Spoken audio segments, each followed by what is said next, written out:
It's Sunday, December 15, 2024. I'm Anthony Davis. Welcome to the Weekend Show, where we make the time to consider the news of the week. You can support my work and independent journalism at patreon.com/5minute news. Our guest today is a 30-year veteran of US politics, a Democratic strategist and commentator, and publisher of the Hopium Chronicles on Substack, Simon Rosenberg. Welcome back to the Weekend Show. It's great to be here. Thanks for having me. There's a weird period of reflection going on right now. I think a lot of people I've found don't even, on the Democratic side, they certainly don't even want to engage with politics. It's almost as if the result was such bad news that people are in mourning, and I can understand that. But at the same time is running out ahead of the inauguration coming mid to late January, and we need a Democratic Party to fight the incoming Donald Trump regime. And I use the word regime appropriately, I think, because what we're hearing from his announcements, his cabinet picks, inviting President Xi Jinping to his inauguration, I mean, we are going to get that dictatorship that we warned of. So let me just start by asking you if, how to support the Democrats in this moment who are struggling coming to terms with what's happened? It's a great question. And I think a few things. One is that we have to recognize that Donald Trump was legitimately elected, and he's going to be, even though it was a very narrow victory, and he's going to execute, his plan. And he's going to do it as he does everything, with enormous aggression and ruthlessness but also recklessness and buffoonery, and because he is all of that, right? I mean, he's both aggressive and determined, and also a buffoon and diminished and reckless. I mean, both of these things can be true, and I think that, frankly, some of his appointments so far, his nominations, have been reckless, and we need to take advantage of that. I think the most important thing we can do in the short term is to take these mistakes that he made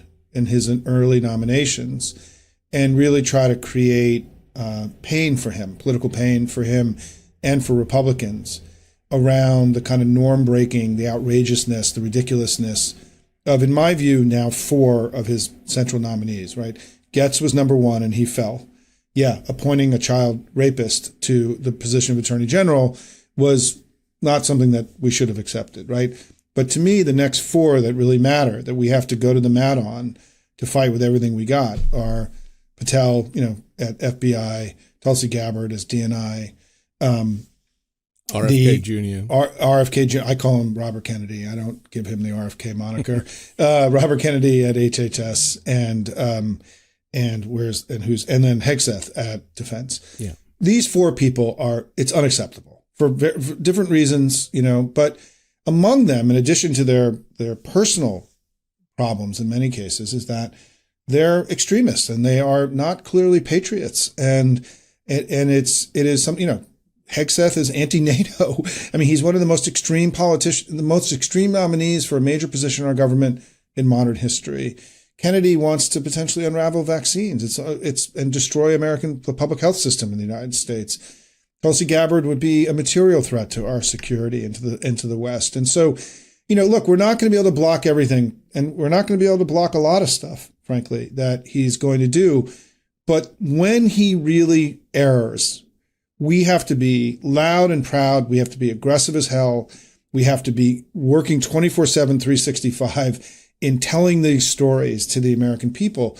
I'll give you an example. I in my own Hopium community, which is now about 160,000 people, I had some people in the early days about Kennedy saying, well, there's certain things that he's saying that aren't so bad, Like the ingredients in tomato ketchup, for example. Yeah, right. I mean, some of these, which is all everyone has to realize, is just a smokescreen, right? It's a political strategy in order to obscure the more dangerous things that he wants to do.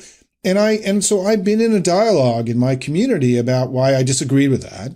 And that Kennedy is, and you're seeing now more and more stories, including the one that the New York Times published on Friday about one of his top advisors has petitioned the United States government to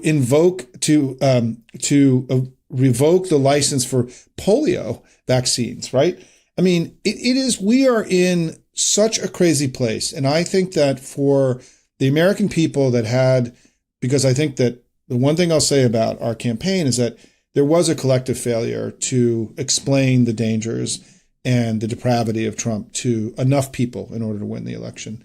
There were lots of people that knew it already. They'd been voting against it in election after election, but there were a lot of lower information voters and new voters and people that had not really been part of the conversation, or people that were young who had grown up with Trump as president, right? Who saw him differently than other people, that we didn't have a robust enough conversation. Well, we need to have that conversation with them now because I don't know that they believe that they were going to be voting for getting rid of vaccines in the United States, or to turn the to turn our intelligence services over to the Russians and the Chinese, or to do or to get out of, to have the head of our defense department to be anti-NATO, which is an unimaginably crazy, position. And so I think we've got work to do here. And I think these kind of small victories, if we can get them sequentially, will weaken Trump. And he's already in a place where he only got 49% of the vote. He's not a towering figure, right? Pushing him back to a place where he's in the low 40s in approval rating and Republicans start getting worried about the midterms is a place that we need to get to as soon as possible. Who is we when we talk about Democrats? Because I like these questions. I probably don't even need to flesh out this question because I think you know what I'm alluding to. Yeah. But there is a feeling among a lot of voters right now that Democratic leadership is missing in action. And I appreciate that it was hard for Kamala Harris as the vice president to step up and be the candidate for president, but then she had to default back to being the vice president. I mean, she also took a well-earned vacation. Yeah. But we haven't really seen much from anyone. And if it's more of the same, that could be problematic. So who is we?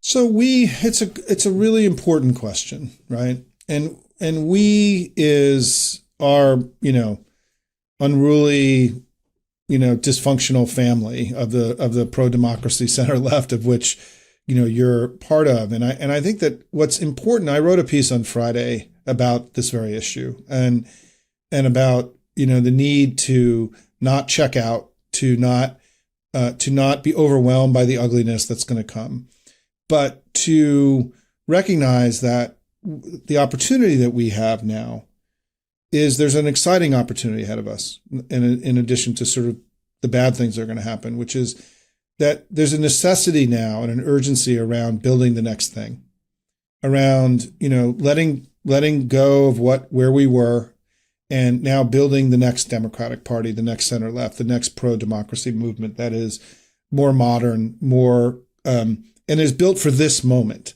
right? As opposed to having been born and imagined in a different age, a more genteel age, an age where legacy media was more important. We are in a very different place. And I think that one of the great opportunities that we have together, what you're doing, for example, what I do at Hopium on Substack, we have to really we have to let go, we have to reimagine, and then I'm going to answer your question, but reimagine and reinvent and innovate together, and to let go of kind of old dogs, new tricks, old dogs, old tricks, right? We need new dogs, new tricks. But I agree with your assessment. I mean, one of the things I wrote about in my piece on Friday is that I think our politicians, our elected leaders, have an antiquated understanding of their job.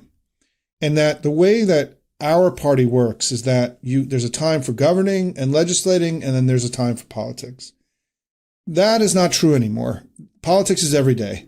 They need to be loud every day. The other side is loud every day. They operate 24/7, 365.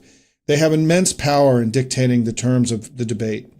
And we have to be far more focused on challenging their information superiority than we are to playing within frames that they establish for us. And so I think that one of the things that I'm calling for, and I wrote about in my Friday piece, is that our elected leaders need to see themselves not just as legislators, but as communicators every single day of the year. And that's every single Democratic elected official in the entire country. we are out there communicating every day, right? You and I are part of teams that are doing this.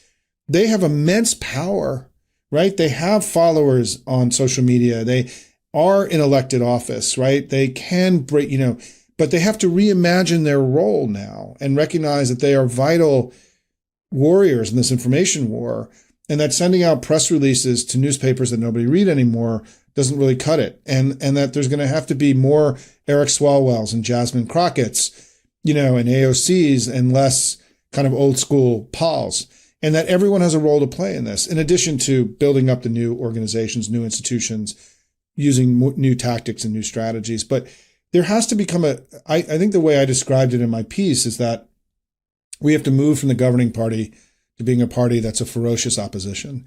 And that ferocious is a critical part of this. We can't just I don't think we have the option of being the loyal opposition to a group that wants to destroy American democracy and to make and to ruin or to weaken and attenuate all the things that made us great. And we need to become a ferocious opposition. Are we there yet? No, we aren't. Do we need to get there as soon as possible? Yes, we do. And I think those of us who are in a position, it's easy for us to say because we're not elected officials and they have to work with their Republican colleagues every day, but we have to change who we are. We're moving from a governing party to an opposition party, and it's going to require us to view our roles very differently. We have very limited power in Washington. Things that we propose are not going to happen, right? So then what are people going to do all day long?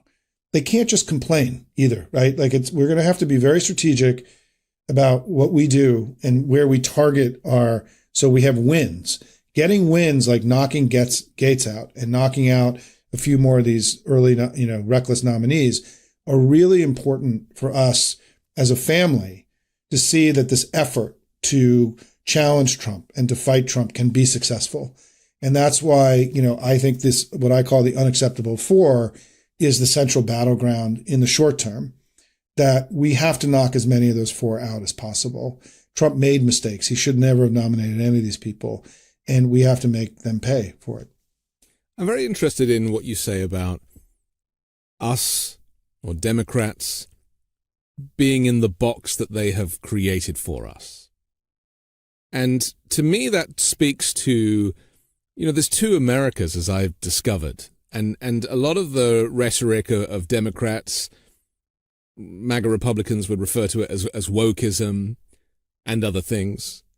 But a lot of the stuff that we consider to be quite normal, inclusivity and diversity and even immigration, for example, it's like speaking a different language with these people.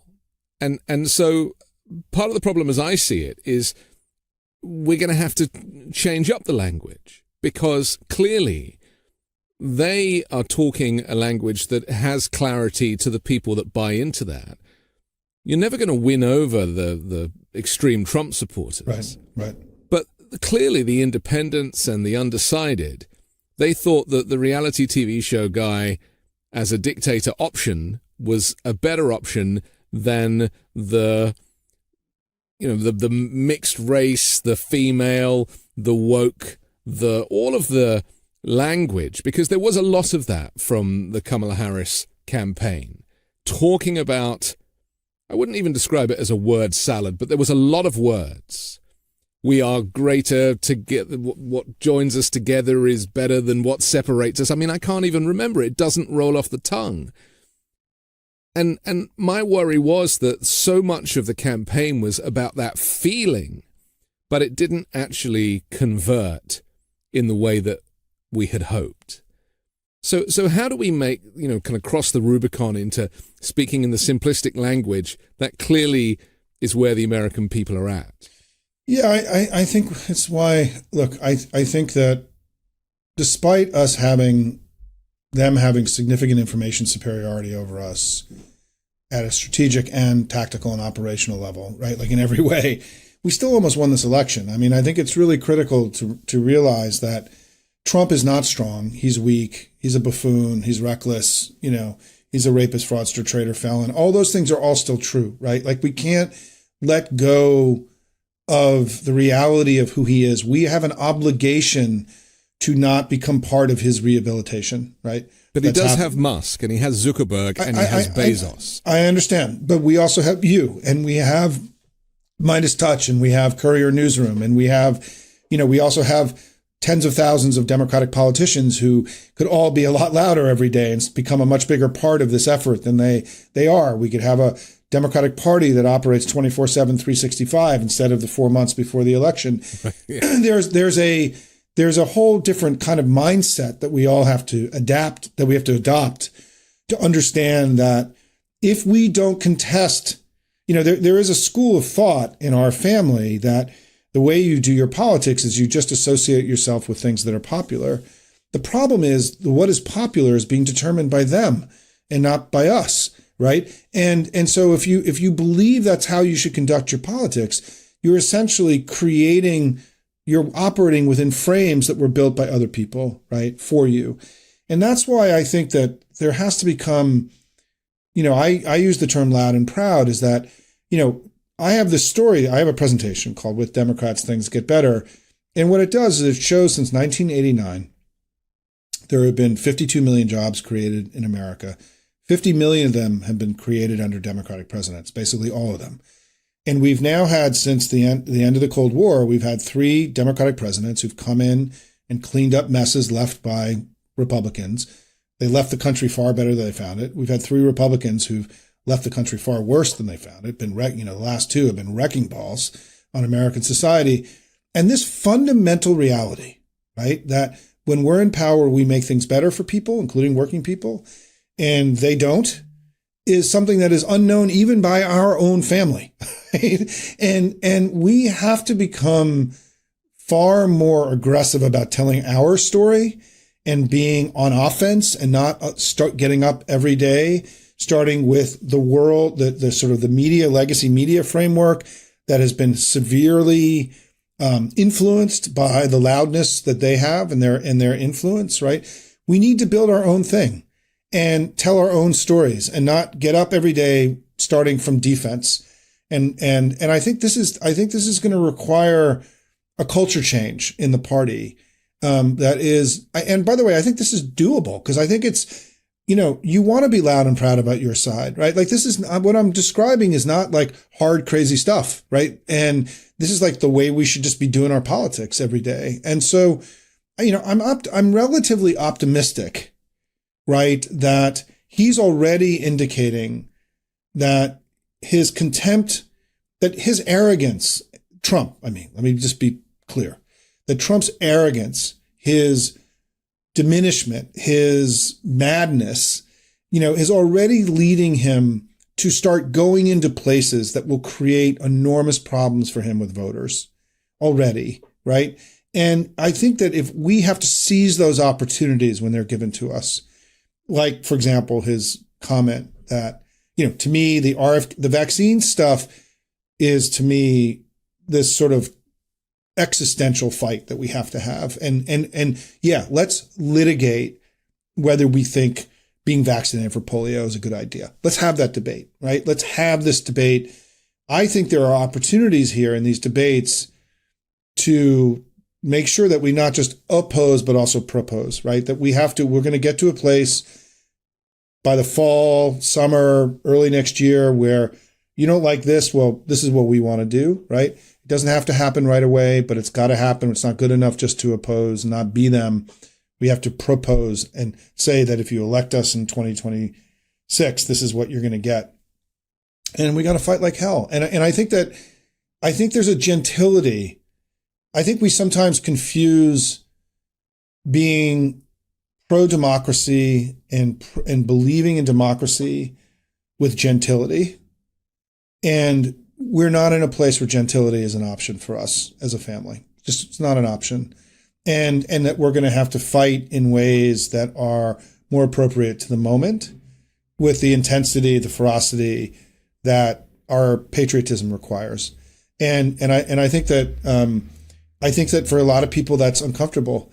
Well, then they should, tough shit, I mean, this is the moment that's in front of us and we got to go fight or we are going to lose. And lose means not lose to Republicans. Lose means, lose the most important experiment in in human history in the last 500 years, right? And I'm not willing. I'm going to go down fighting in that fight, and I know you are too, Anthony.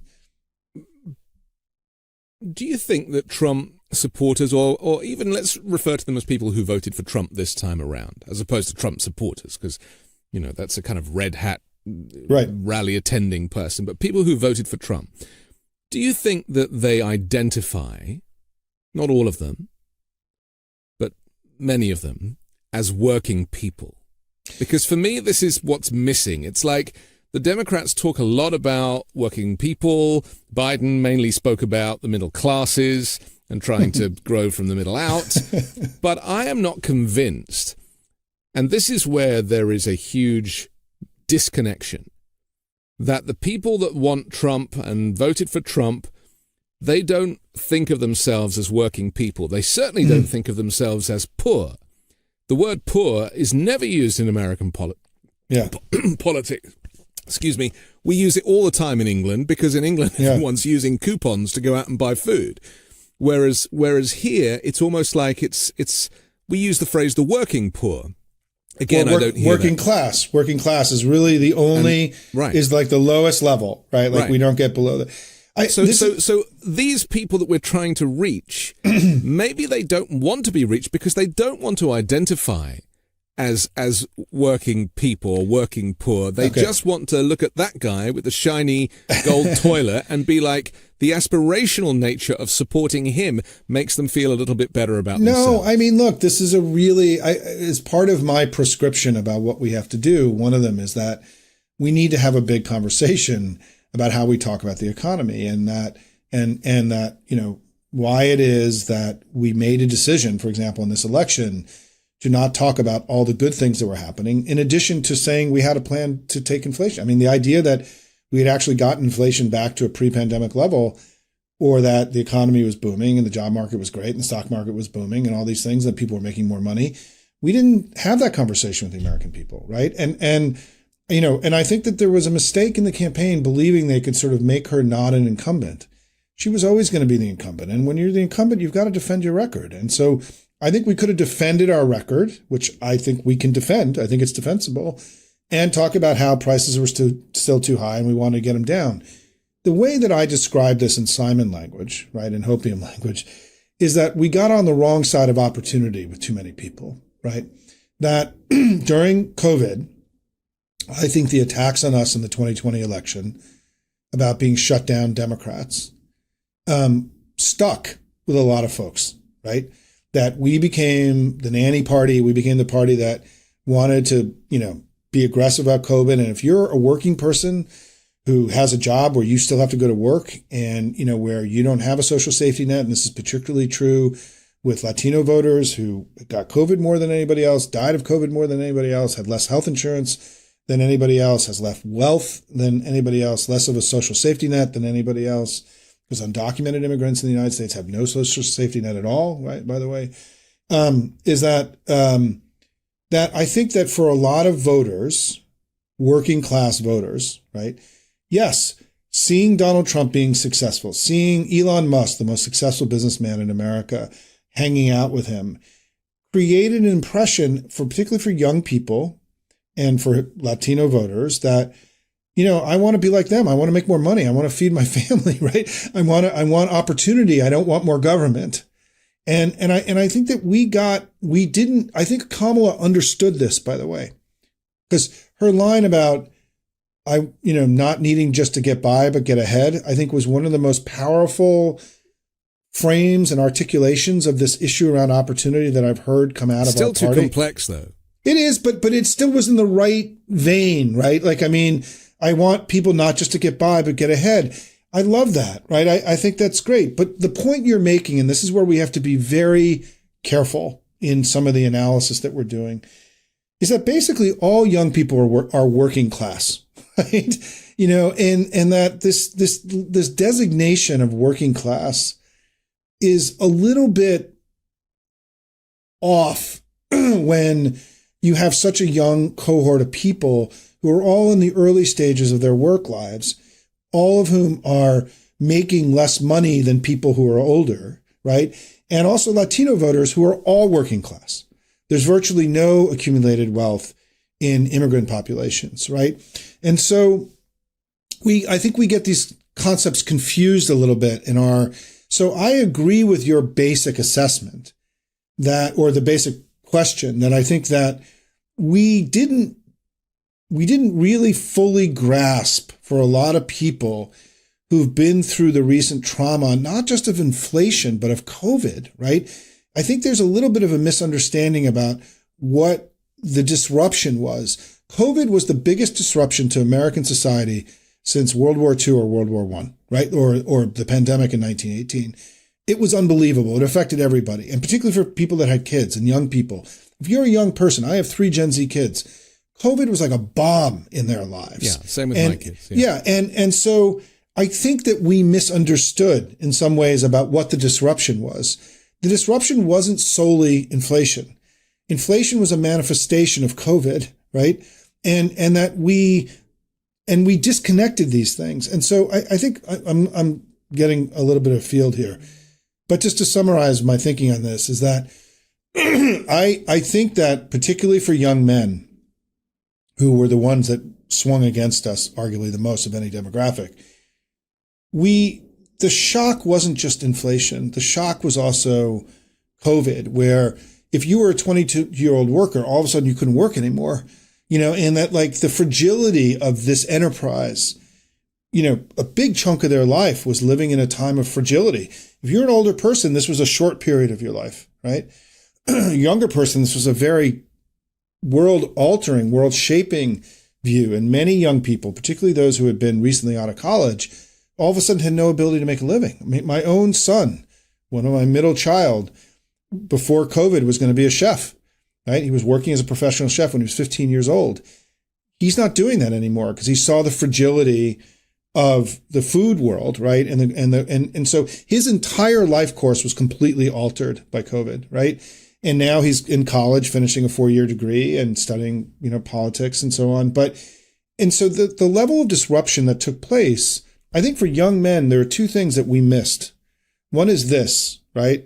And also that when young men during COVID, they went into a world, the gaming world, which is very libertarian, very right wing, where people like Elon Musk are heroes, right? The bro culture, right? Which was, they were thrown into that for 18 months and taken out of civil society. But the second thing is many of these young men came of age politically when Trump was president, or have memory of Donald Trump, not as the Trump that we all see, but as president of the United States, right? Which is something different, that he had already crossed a threshold of credibility that for many of us, he could never cross. For them, they grew up with him as a president, right? And so I think we have a lot of, as I was saying, I think that your fundamental point about us needing to recognize that for many of these people that just voted for him, all these billionaires in the cabinet are not a sign of oligarchy. They're a sign of like, I want to be like them, right? I want to be around people that make money. I want to work for a company that allows me to feed my family and buy a house and all the things that our striving young aspirational people want, right?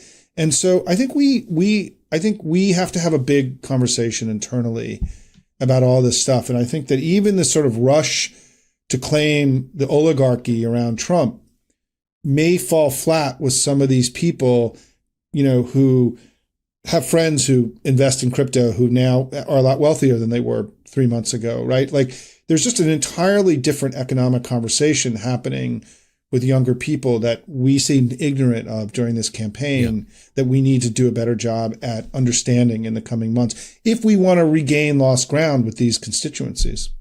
Trump effectively erased the pandemic from his campaign.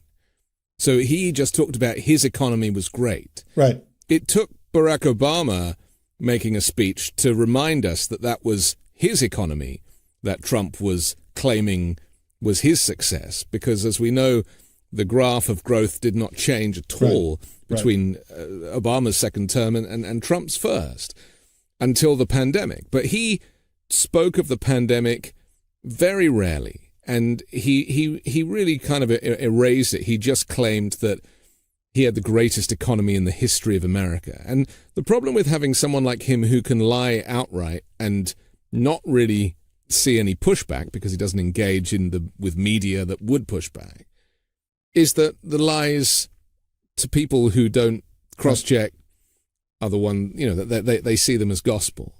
So how do the Democrats take on a movement that will say anything?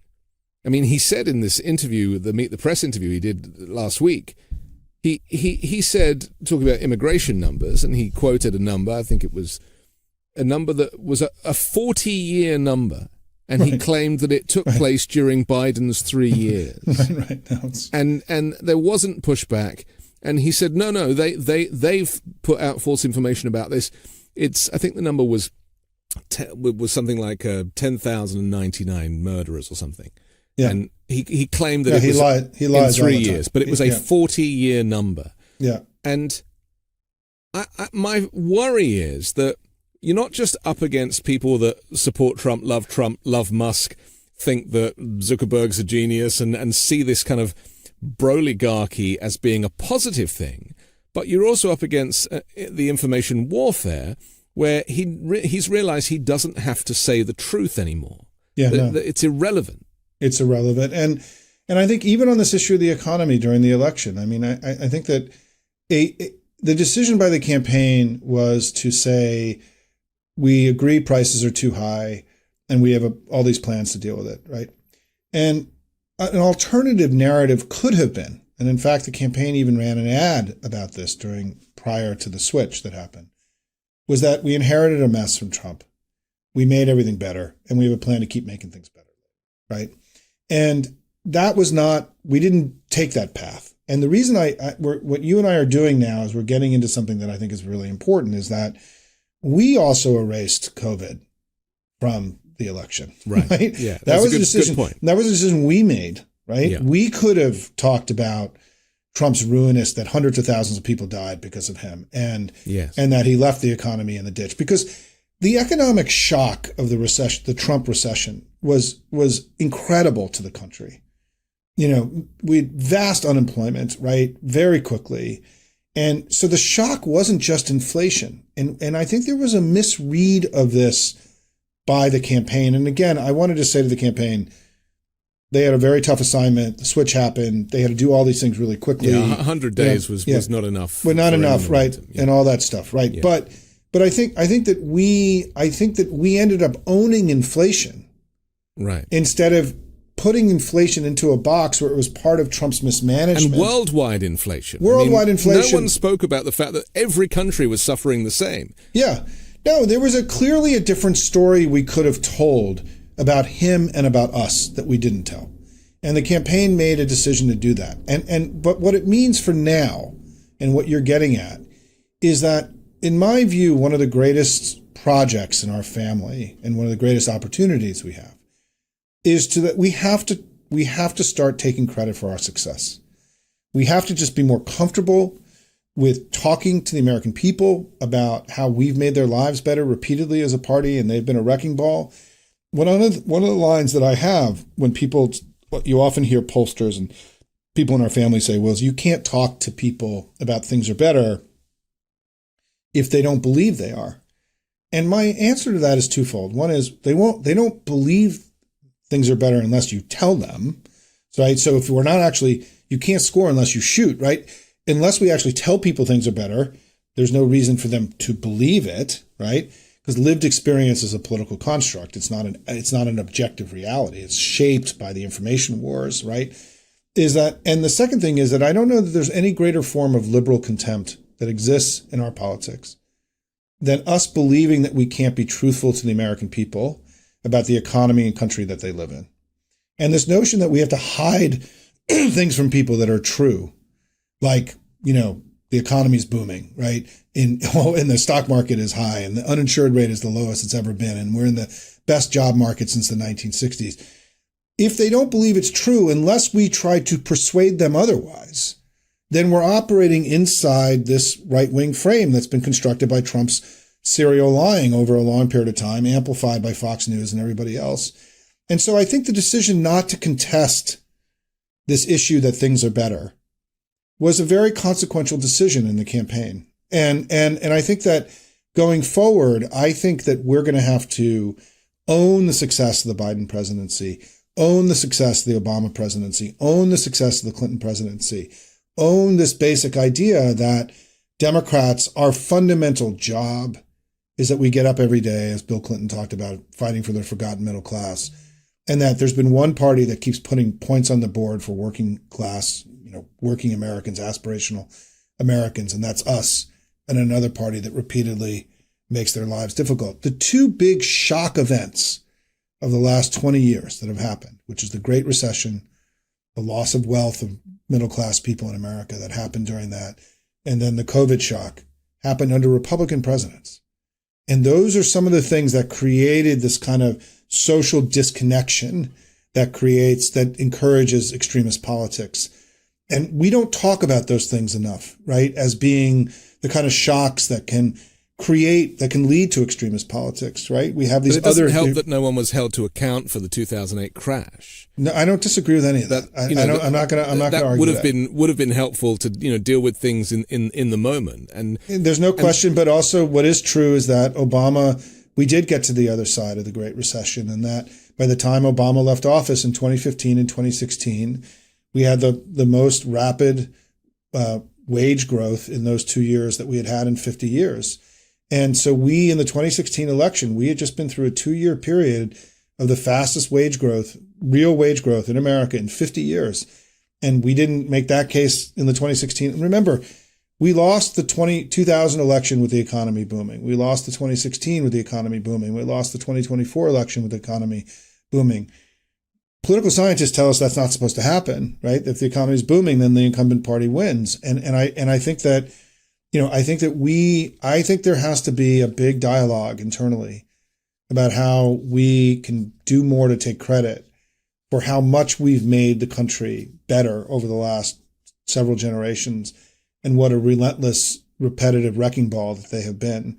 This seems to be information that the American people deserve to have, and it's a story that we're not telling them. Something changed last week, and I hope you kind of picked up on it as I did, and that was the assassination of the United Healthcare boss. Yeah. It as tragic as that was, and completely, an inappropriate response to whatever the grievance was, but it started a national conversation about corporate greed that we haven't really had before.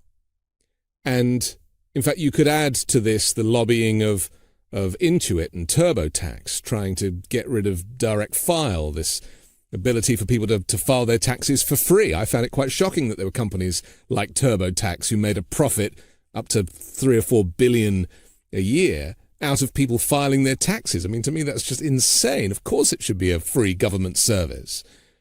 But they are now lobbying Trump to get rid of these systems. That is another example of corporate greed. United Healthcare has highlighted, they obviously not paying claims, but the amount of money that people are having to pay for insurance, and often their claims are denied, or they have huge co-pays. We know the story. Is this not a time for Democrats to actually look at that and maybe bring about some kind of language about controlled capitalism?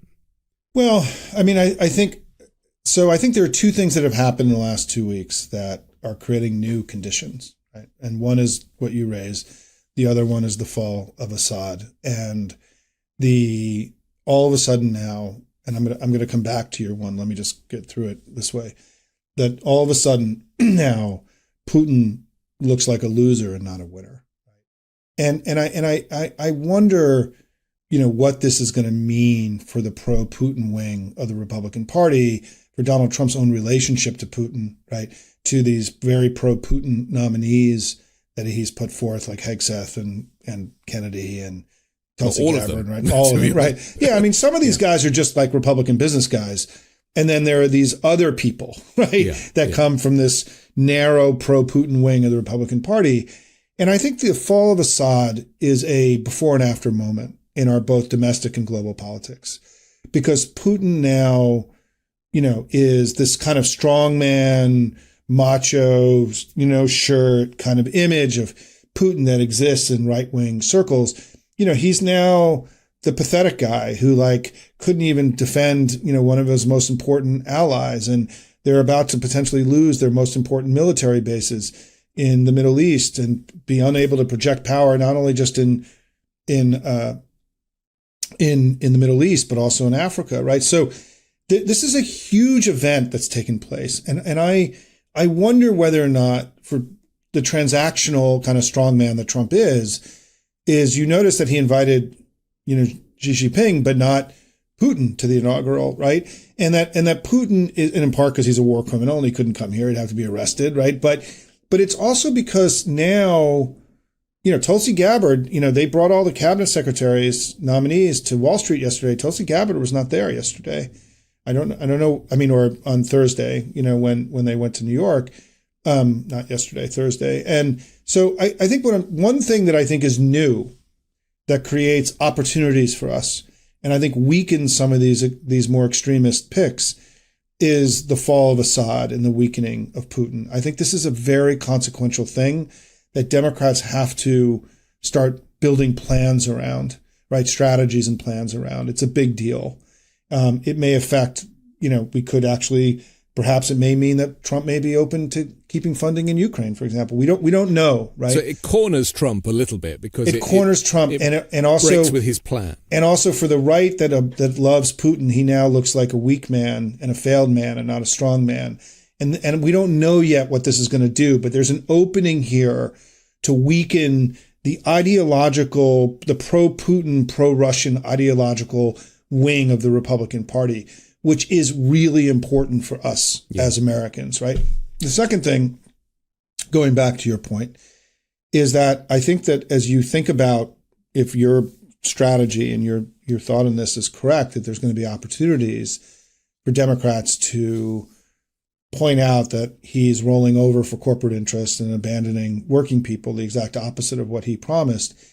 We have to pick our shots here. Just like I'm only sort of promoting the idea of going after 4 of the cabinet officials and not 15 of them, right?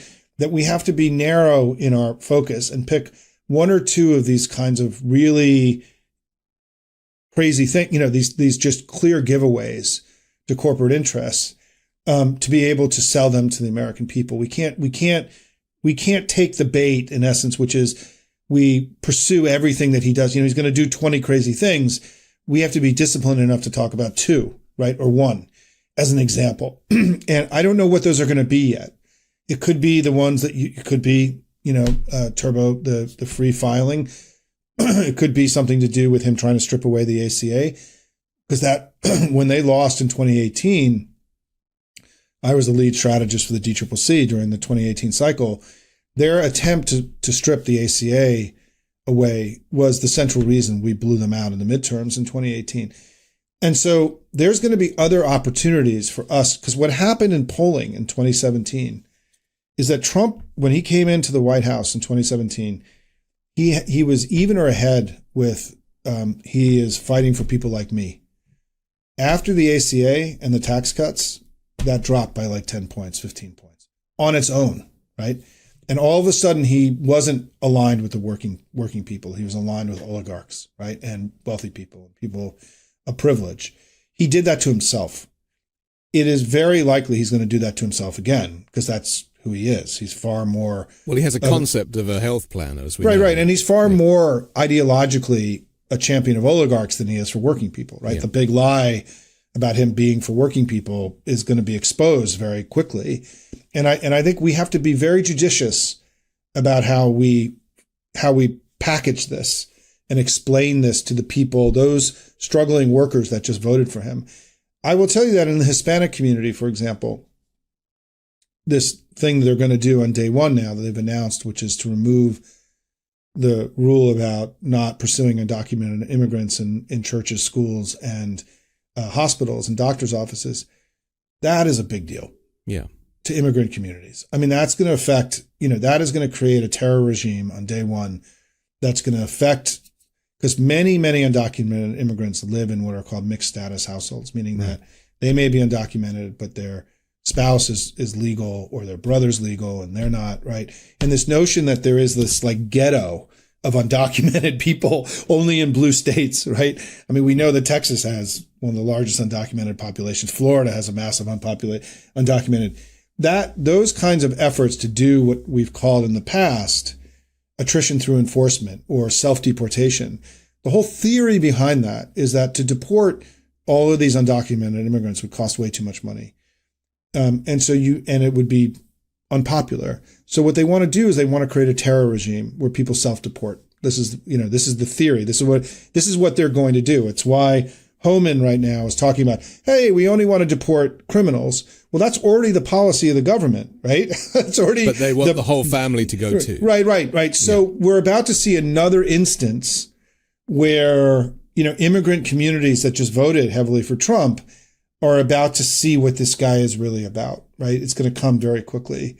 And so I think but my advice to the family is that we have to be judicious and smart and disciplined about picking the right fights, the right things to communicate, and not respond to his fire hose with our own fire hose, right? Because then, if we're already at an information disadvantage, the only way we break through is by repetition, being disciplined and pounding stuff over time, right? Not in a week. We have to be, the way I like to talk about this, I don't like the term messaging, which is our term in our language in the Democratic Party.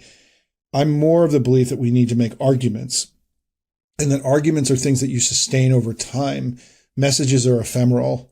And I think we have to recognize that the only way you win an argument over time is by sticking with it and fighting it out every day and being disciplined about it and not bouncing around to create a message that touches different groups. We need to make big arguments. That's what they do. We need to be smarter about that going forward, in my view. We have to take a quick break, but I'd like to come back and kind of flesh that out, because a couple of things you said have given me an idea. And that's, I guess, what this type of environment is all about, new ideas. So we'll do that next here on The Weekend Show. Did you know that 4 companies control over 80% of the US meat industry, and China now controls the largest portion of US pork? These companies are using mobster-like tactics to crush American family farms, and with the additives they're putting into our food, Americans are stuck with sketchy meat. So what can we do about this? Let me tell you about a company that's coming up swinging on behalf of American family farms and your family's food security. Moink. Their business is simple. Moink's meat comes from animals raised outdoors, where a pig is free to be a pig. Their farmers are given an honest day's pay for an honest day's work, and they deliver meat straight to your doorstep at prices you can actually afford. Born, raised, and harvested right here in the United States. Support American family farms and join the Moink movement today at moinkbox.com/weekend right now and get free wings for life. The best wings you'll ever taste for free, but for a limited time. Spelt MOINK box.com/weekend. That's moinkbox.com/weekend. When you think about businesses that are selling through the roof, like Alo or Allbirds or Skims, sure, you think about a great product, a cool brand, and brilliant marketing. But an often overlooked secret is actually the businesses behind the business, making selling and for shoppers buying simple. For millions of businesses, that business is Shopify. Nobody does selling better than Shopify. And the not-so-secret secret with Shop Pay that boosts conversions by up to 50%, meaning way less carts going abandoned and way more sales going... So, if you're into growing your business, your commerce platform better be ready to sell wherever your customers are scrolling or strolling, on the web, in your store, in their feed, and everywhere in between. Businesses that sell more sell on Shopify. Upgrade your business and get the same checkout that Allbirds uses. Sign up for your $1 per month trial period at shopify.com/weekend, all lowercase. Go to shopify.com/weekend to upgrade your selling today. Shopify.com/weekend. We're back with Simon Rosenberg on The Weekend Show. I'm Anthony Davis. Just before the break, you were alluding to trying to identify voters and potential voters in a kind of new way. And I was thinking, instead of this focus on working people or the working classes or even the middle classes, that with Donald Trump increasingly aligning himself with foreign enemies, whether it be the likes of Russia, or, I mean, who only knows? I mean, there's a long list. You know, Hungary and Viktor Orban is another. That actually referring to people as Americans, and the fight being between America and these foes, the fact that Trump is aligning himself with America's foes, to me is a huge opportunity for the Democrats to say, look, do you want to be on the right side of history? And because I'm very much of the opinion that, especially with the kind of Instagram generation now, like nobody wants to give the impression that they are the working poor. Everyone has an Instagram account that makes them look much more wealthy and more successful and well-traveled. And cool. Yeah. And cool. Yeah. And so, you know, that is what's changed in the last decade. That people tend to live these kind of fake online lives. And the reality is a lot of people are at home and they're, you know, keyboard warriors. Yeah, and slugging it out. Angling the camera up, you know, gives you a whole new face. So therefore, would it not be pertinent for Democrats to actually enlighten people that Trump is actually not for America? Listen, I think that one of the great legacies of the Harris campaign, and one of the great things that we have to celebrate and incorporate into our politics was at the convention, I really felt that week was a week where the ideology of the Democratic Party was patriotism, right? I mean, it was not left or right or neoliberal or progressive or any of these terms that we use. It was just kind of raw patriotism, love of country, which is the correct antidote to nationalism, right, and to oligarchy. And I really do think that week I felt like it was in some ways the best Democratic Party that I had seen since I had gotten into this business a long time. And I agree with you that I think that patriotism, love of country has to be sort of a guiding, sort of the fuel for us, because of the material threat that he represents to all the things that have made us great. But it's that he hates it, not that we love it so much. It's more about him disrespecting the flag. Yeah, well, we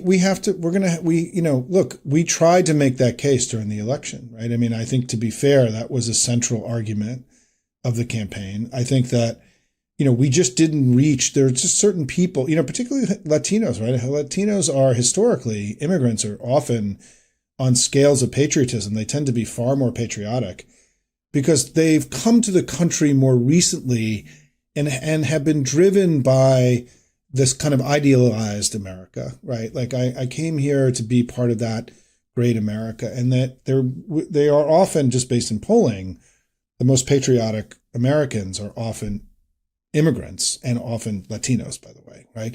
And so I do think this narrative about his betrayal of America, I've used the term in my own writing that betrayal is a very important sort of concept with Trump, right? That betrays people, he betrays working people, he betrays his wives, he betrays all of us, right? He betrays the country. Yeah. He betrays the country. It's why, you know, him stealing documents was a betrayal. In my view, Donald Trump, we should have used terms like traitor to have about him, because I think it's actually central to who he is. He's trying to unravel everything that's made us great. He's not trying to restore. This is not a restoration. You know, he's trying to undo the global economy that made us prosperous. He's trying to undo the Western alliance that made us safe. He tried to undo American democracy, which has kept us free. He's an assault on everything that's made us great. And now he's deconstructing the administrative state, or whatever it is they think they're doing. Yeah. Right?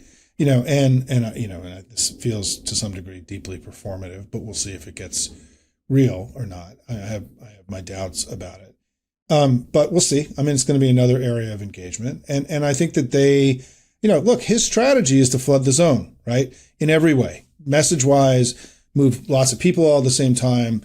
The government's going to be pursuing 18 different courses at the same time. He's aware that he stays ahead of everybody, right? By flooding the zone, right? It gets much harder to follow him, to counter him, to contradict him, right?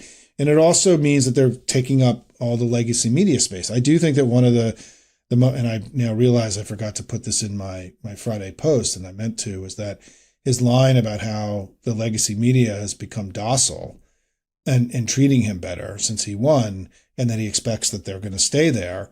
It was a pretty chilling authoritarian kind of statement, right? Yeah. That kind of didn't get a lot of coverage in the legacy media, because why would it, right? But I think that we are going to have an opportunity based on what he does to tell a story about us and them that is going to be where we're going to have to be very, very disciplined, recognizing that, by us not having power in Washington, it also puts us at an even greater information disadvantage than we were before, right? They're going to be louder. We're going to be less loud in this new world. And it means that we have to be, and this is going to be something that I think is going to be hard for the Democratic family to really accept, which is that, there are going to be bad things that are going to happen that we just can't fight, that we don't have the bandwidth, the capacity, or the votes. Or the votes, and that we're going to have to really be disciplined about picking our shots. And I think this is going to be really hard for people in our family to watch us capitulate on things that we just can't win, right? In order to focus on the places where we can win. And I think I have started having that conversation inside my own Hopium community about how, there are other cabinet officials that are not so good, other than the 4 that I've been recommending that we stay focused on, right, and to knock them out. I've been asking my Hopium community to call their senators and their House members, telling them that they expect them to be fighting against these specific 4, right, and to be calling the White House and asking Joe Biden to initiate an order that the security clearance process for these 4 begins now and not after Trump. These are things we can do now, right? But our elected leaders need to hear from us. Anyone who's listening to this who wants to do something and to not just feel powerless, make sure you're calling your reps and your senators, whoever they are, Democrat or Republican, and letting them know every day about how you feel about things, right? These calls matter to people. And it has to be your senator and your congressman. Calling to other ones matters a lot less. They know when people call from outside the district and outside the state, and those calls are not really kept. They care about what happens with their own constituents.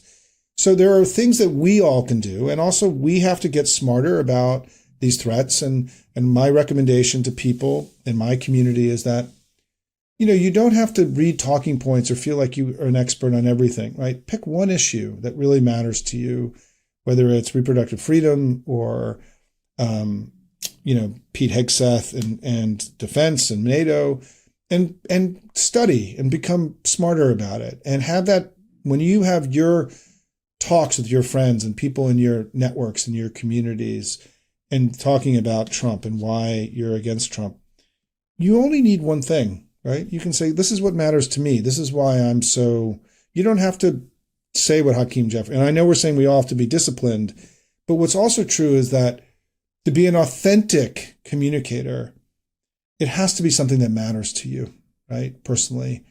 And so just what I advise people is that in this difficult time that's coming, pick one thing. And that when you're in a situation where you feel like you can have a meaningful conversation with somebody about the moment, say, this is why I'm worried about Trump. I know there are a lot of reasons and other things, but this is what matters to me. I think that's really important, right? Because I think you become far more persuasive and effective in these conversations we're all going to be having with neighbors and friends and colleagues and so on and family members. If you don't look like you're doing scattershot stuff, that, and that you're reasoned and thoughtful and you've done your homework, right? And so I think this is going to be, my last point on this is that this is going to be a hard period for all of us. This is going to be hard. Bad things are going to happen. And we have to steel ourselves. We have to prepare mentally, psychologically, emotionally for what is going to feel like an assault on our values and not disengage, right? You've said this at the very beginning, right? We have to stay involved, stay healthy. And it means that maybe, picking one thing is the thing that you're going to really focus on is the right way to sort of stay healthy and stay engaged, right? It means that doing volunteering on elections and campaigns that are going to be coming up is another way to engage. There's going to be plenty of ways to take that anxiety, fear, and worry you have and channel it into constructive, concrete action. What is really critical for us is that inside the family, we are not all going to agree on things. And it is, we're going to have to be very reticent about, going after each other in this difficult time. I mean, we have to be, he's the guy we have to stay focused on. What they want to do is they want to divide us. They want to push us apart. They want us to be fighting with each other. They want us to disengage. And there are going to be things that are going to happen that I'm not going to be happy about. But I'm not going to be critical of our leaders because I think they're going to be asked to do very difficult things now. And we have to be a little bit sympathetic to the challenge of the task and be as supportive as we can and be vocal when we disagree, but to not have this become factional and for us to descend into factions and into camps, because then we lose and then he divides us. And that's how autocrats win, right? Is that they're going to seek to find these places to push us apart. And we have to be smart enough to make that hard for them. Not easy. The pairing of Kash Patel leading the FBI, and it's kind of looking like he might get a Senate confirmation, and Pam Bondi as Attorney General. She is, of course, like a former Trump lawyer, effectively, and that separation of branches is clearly not going to happen. He's going to run the DOJ as he did the last time. It's particularly dangerous because Kash Patel is a conspiracist and he's got this retribution. I mean, they were talking about going after Hunter Biden. I mean, is it any wonder that his father wanted to pardon him? They're not going to let old stuff lie, it seems.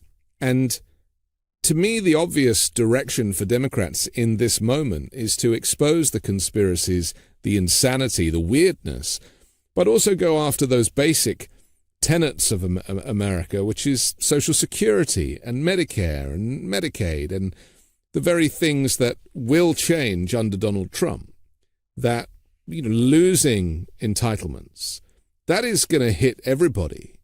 So how do you kind of balance exposing the insanity, but also managing people's understanding of the deconstruction of the institutions? Well, I think we've talked about this a little bit, right? Is that we have to pick our shots. I mean, we have to be disciplined and we have to, because it's a lot, isn't it? I mean, yeah, no, and that's going to be a lot. No, and that's my whole point. Like my whole point is that they're going to flood the zone. This is their strategy. And by us, pursuing every day the new outrage, the new thing, we're playing into their game, right? And that's why we can't operate. We need to oppose, but we also need to propose. We need to not allow them to fully dictate the terms of the debate every day, right? Like we need to we need to pick our 2 or 3 things that we're going to sort of go to the mat on. I mean, I think there are these 4 initial nominees are worth going to the mat on. And I would like to see, frankly, my party a little bit louder about this than they are right now. I think in terms of the governing things, we don't really know what he's going to do yet. But it can't be. I mean, I even wrote about this on my post on Friday. I literally shared all these crazy things that Trump did in the last 24 hours, these crazy stories. And I said, I'm not going to turn my daily writing into a litany of his depravity and his craziness because, A, who would want to read that, right? It's just not, it's depressing. It's too depressing. And it's also just, it's ugly.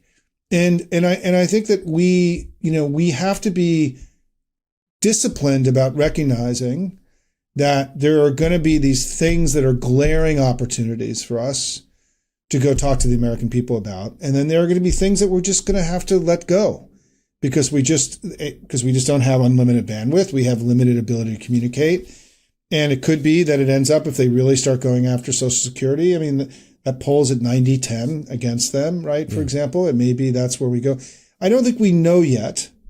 But again, my worry, I'm not a worrier by nature, right? Like I have this phrase at Hopium, we do more and worry less. And I try to actually encourage people not to worry so much, but to really, we all are worried, but you have to channel that into concrete action in order to keep your wits about you, right? And to keep to manage all of this emotionally and psychologically, the stuff that's going to come, is you need to channel it. I also joined a gym, and I'm working out much more, which is one of my ways that I'm going to manage the next 6 months, 9 months. And all of us need to do things like that. Is that, but I think that the point about this is that we're going to have to learn how to be an opposition party now.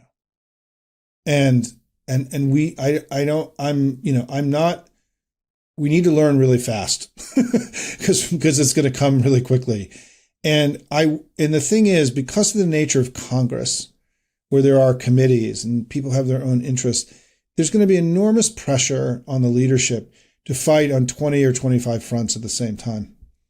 And they just can't do it, or we're going to lose, right? We're going to lose that. We don't have the firepower to fight on 20 and 25 things. And I think that this is going to look to our family like capitulation, right?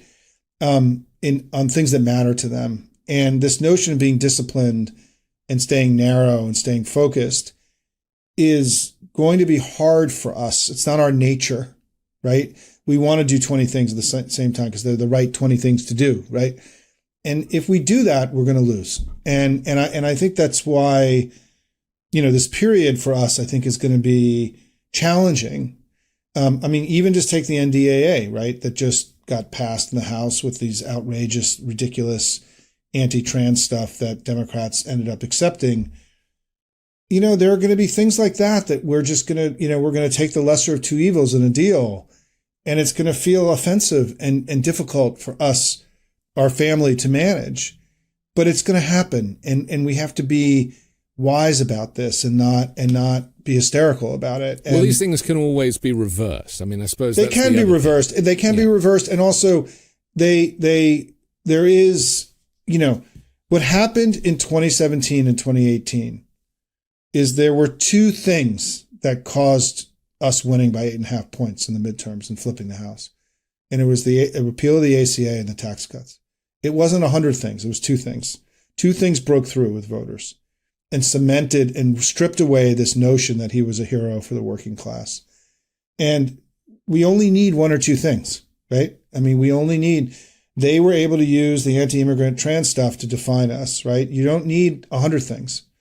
I don't know what they're going to be yet. And we have to be opportunistic, but also strategic, right? As they come and to be disciplined. And I come back to this basic point that I have been shocked at how reckless Trump has been out of the box. And he's not even president yet. He's been reckless and wild and undisciplined, and politically he's taking enormous dangerous risks politically, right? Already. He's not been measured, mature, thoughtful, serious, right? The two times he's spoken in public, he's looked old. He sounded batshit crazy, right? He's an extremist. He's still that same guy, that buffoonish, reckless, diminished guy that we've been watching in the He's compromised. Yeah, but he's the same guy that he was 2 months ago. He's not all of a sudden becomes, shrewd and smart and savvy and disciplined, right? Yeah. He's you don't still stop being nuts just because you win the presidency. Right. And in some ways it may actually contribute to his recklessness and his arrogance, right? Yeah. Which I think there's some evidence that's the case. Because I think none of these Republicans want to vote for these four crazy people. And he's created tension inside of his family already that was not necessary after a big win. They didn't get to do the victory lap. They're already in places of enormous contention internally, which was risky and dangerous, right? And to what end, right? What does Tulsi Gabbard get you, right? She's obviously unqualified for this. So long story short, just to wrap up this part of it is that, I'm optimistic that we're going to be given opportunities to define him early in ways that breaks through this myth that animated some of the people that voted for him. But it means that we're going to have to play at a higher level of the game than we've been playing at, I would argue. And also, we don't have Joe Biden anymore. The truth is Hakeem Jeffries and Chuck Schumer have been sous chefs and not main chefs in the message wars of the recent years. And they're now going to be primary actors. There's not going to be anybody above them anymore. There's not going to be an administration. That is a problem, isn't it? Because or it's an opportunity, right? We don't know yet. I think it is with Hakeem Jeffries, because he shows great potential. But the representation of the past in Charles Schumer leading the Senate is not doing what you are calling for, which is a kind of fresh sweep and bringing in this. I mean, the new generation are brilliant. Jasmine Crockett, you mentioned, is mind-blowing. AOC, as we know, is mind-blowing. She's almost old enough to be president now as well. Cory Booker, who just got into a leadership positions. The thing about Schumer, though, the one thing I'll say about him, and I don't disagree with the people who make this argument that, but it is what it is, right? Schumer also, though, likes to win. He's a fighter.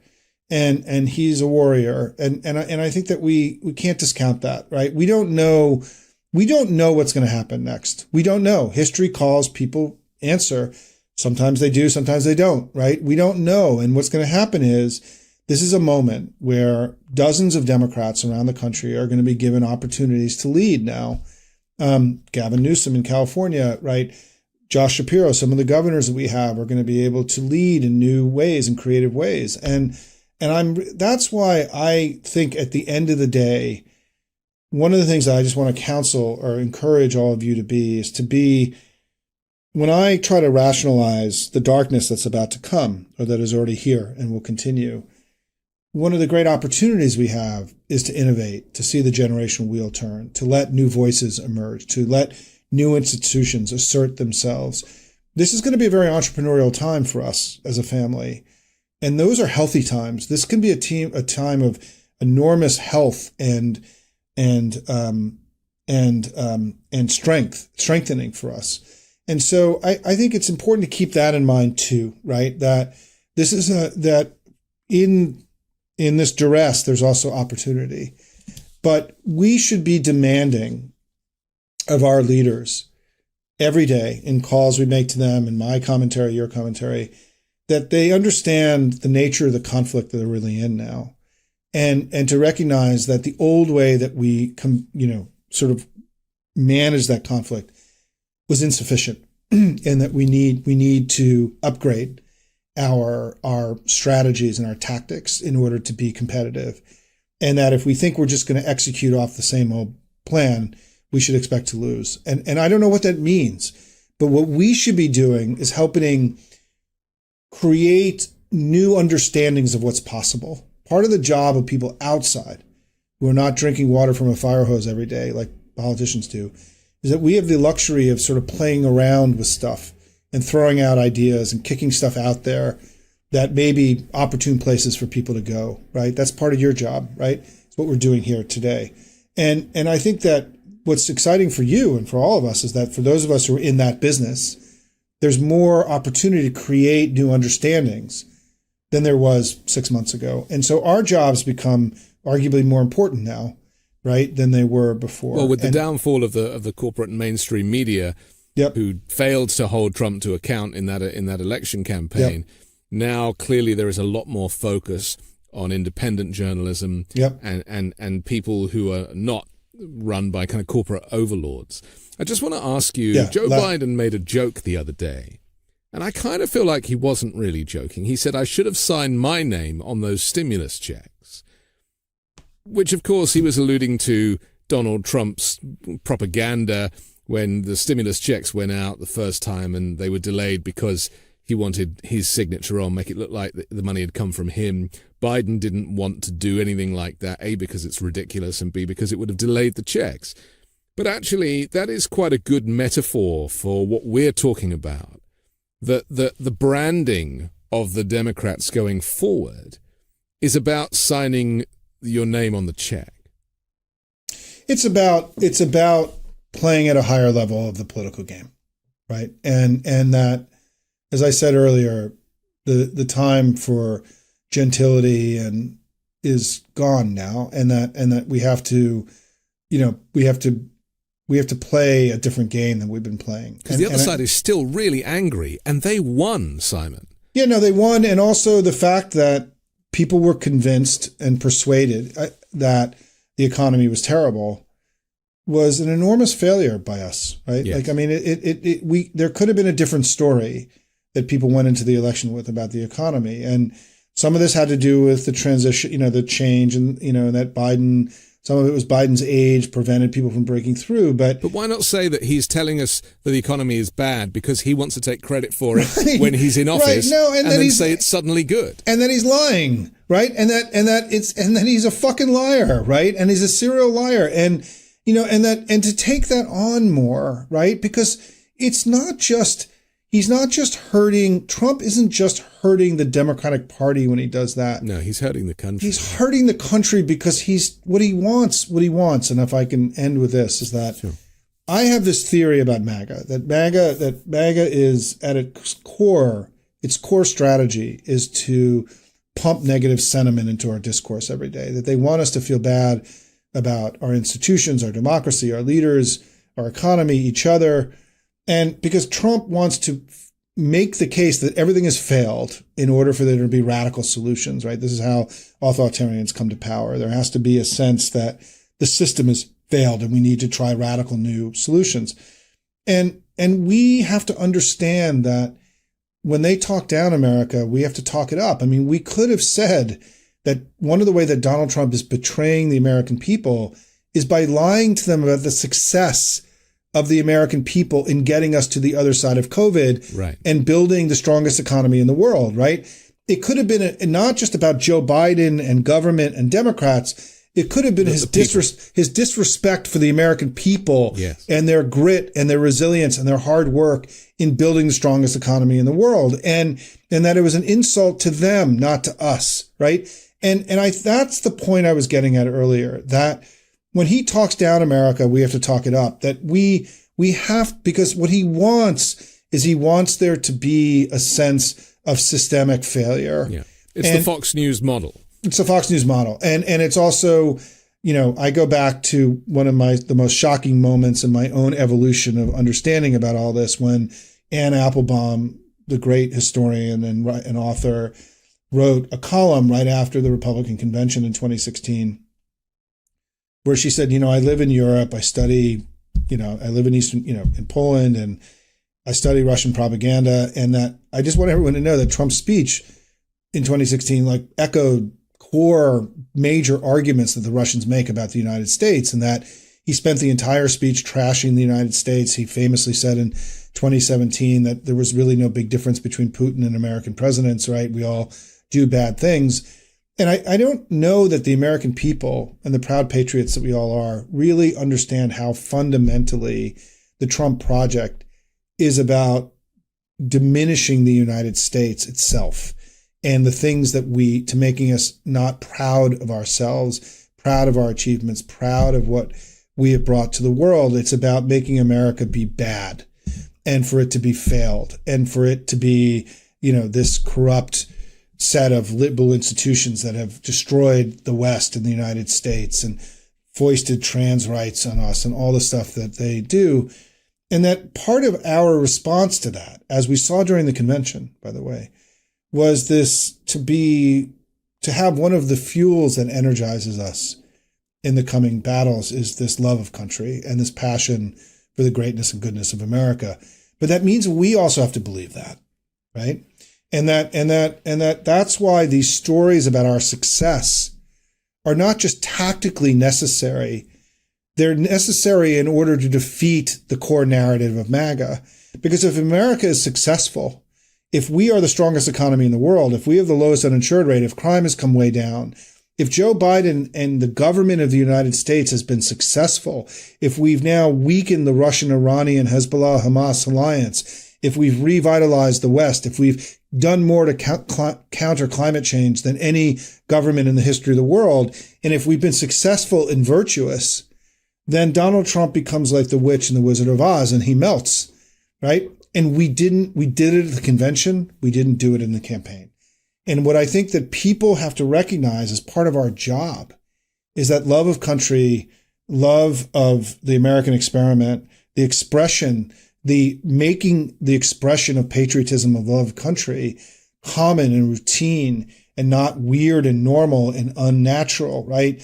is one of our collective jobs here. What I do at Hopium, right, the whole reason I adopted the Hopium name, sort of irrational hope, whatever you want to call it, is that I really do believe that one of the way that we defeat MAGA, one of the central ways, is that we have to counter their negative sentiment with positive sentiment.